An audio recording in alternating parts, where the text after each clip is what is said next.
Hello everyone, आज हम पढ़ेंगे एनसीईआरटी ज्योग्राफी जो 6 क्लास का पहला चैप्टर है जो सौरमंडल में पृथ्वी है। आप यहाँ पे देख रहे हैं, हम उसी लाइन को पढ़ेंगे जो हमारे लिए महत्वपूर्ण है।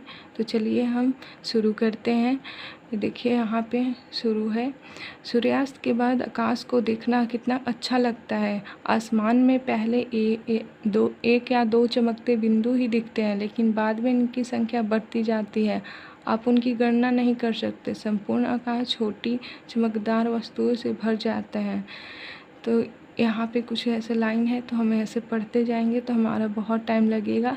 इसलिए हम चाहते हैं कि आप लोग को मेन पॉइंट डायरेक्टली बता दें। तो चलिए, सूर्य, चंद्रमा तथा उनमें वस्तुएं रात के समय आकाश से चमकती है। तो ये सब हो गया। तो देखिए यहाँ पे जो मेन पॉइंट है ना, यहाँ पे तो उसको बोल्ड किया हुआ है, तो हम इसी लाइन को देखेंगे। जैसे खगोलीय पिंड किसे कहते हैं? जो सूर्य, चंद्रमा तथा वे सभी वस्तुएं जो रात के समय आसमान में चमकती है उसे खगोलीय पिंड कहते हैं। और है आगे तारा किसे कहते हैं? तो इसको हम जानेंगे। तारा वो है जो कुछ खगोलीय पिंड बड़े आकार वाले गर्म होते हैं, ये गैसों से बने होते हैं। इनके पास अपनी ऊष्मा तथा प्रकाश होता है, जैसे वे बहुत बड़ी मात्रा में उत्सर्जित करते हैं। इन खगोलीय पिंड को तारा कहते हैं। सूर्य भी एक तारा है। फिर आगे है, आगे हम देखेंगे जैसे कि यहाँ पे दिख रहा होगा, ये सप्तऋषि की बात कर रही है। रात के समय चमकते हुए अनगिनत तारे सूर्य के समान ही हैं। तो आगे इसका मेन पॉइंट है, नक्षत्र मंडल किसे कहते हैं? यहाँ पे है, नक्षत्र मंडल किसे कहते हैं? जैसे रात्रि में आकाश की ओर देखते समय आप तारों के विभिन्न समूहों द्वारा बनाई गई विधि आकृति को देख सकते हैं, नक्षत्र मंडल कहलाते हैं। आगे है अर्सा मेजर, यहाँ पे देख सकते हैं। यहाँ पे आगे अर्सा मेजर है। बिग बियर इसी प्रकार का एक नक्षत्र मंडल है और बहुत आसानी से पहचानने में आने वाला नक्षत्र मंडल है। सात ऋषि संत या 7 तारों का समूह है जो कि नक्षत्र मंडल अर्सा मेजर का भाग है। तो आप लोग इतना समझ गए हैं कि इतना दूर में इतना इम्पोर्टेंट पॉइंट है, तो हम इसको पढ़ लिए। चलिए आगे, ध्रुव तारा भी कहा जाता है। देखिए इसे पहचान लेते हैं। प्राचीन समय में लोग रात्रि में दिशा का निर्धारण तारों की सहायता से करते थे। उत्तरी तारा दिशा को बताता है, इसे उत्तरी ध्रुव तारा भी कहा जाता है। तो आप यहाँ पे भी पढ़ लिए। अब यहाँ पे भी है, तो ये भी जान लीजिए। पिंड ग्रह कहलाते हैं, किसे कहते हैं? वे तारों के प्रकाश से प्रकाशित होते हैं और ऐसे पिंड ग्रह कहलाते हैं। अब ये सारा पॉइंट कॉपी में नोट्स कर सकते हैं, क्योंकि ये आपको लंबे समय तक याद रहेंगे। तो आगे देखते हैं। ये देखिए हमारा सौरमंडल है, तो इसको बारे में हम पहले जानकारी लेते हैं। हम जानते हैं कि सूर्य मुख्य होता है। तो इसमें आगे है सूर्य के बाद आगे बुध, और बुध के बाद आगे बुध, शुक्र, पृथ्वी, मंगल हो गए।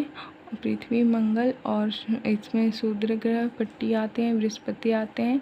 इसमें एक एक के बारे में पढ़ेंगे। शनि, यूरेनस और नेपच्यून हो गया। और देखिए इसके बारे में हम एक एक पढ़ते हैं। तो देखिए बुध सूर्य के चारों ओर एक परिक्रमण 88 अपने अक्ष पर घूर्णन 59 दिन में करता है। 58 यहाँ लिखा हुआ है, 58 होता है या 59 भी होता है। और आगे है सूर्य के चारों ओर एक परिक्रमा 265 दिन अपने अक्ष पर घूर्णन 243 दिन में करता है।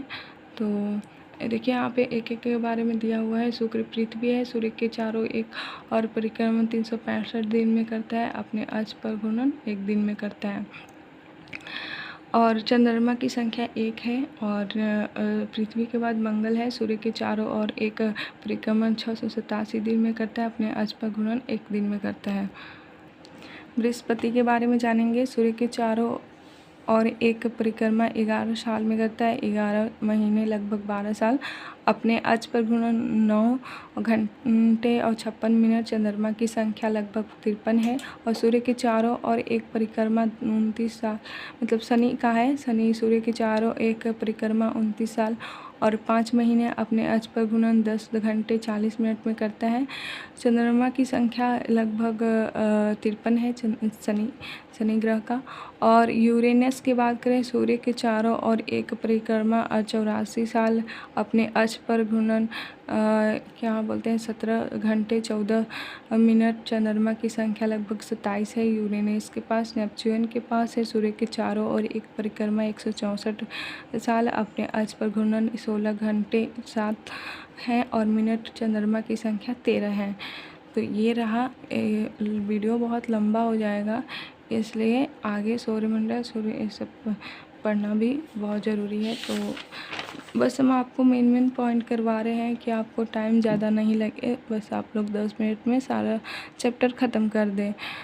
तो आगे हम देखेंगे क्या है चंद्रमा का उपग्रह। देखिए, हम चंद्रमा का उपग्रह की कुछ बात करते हैं, जैसे कि आसमान में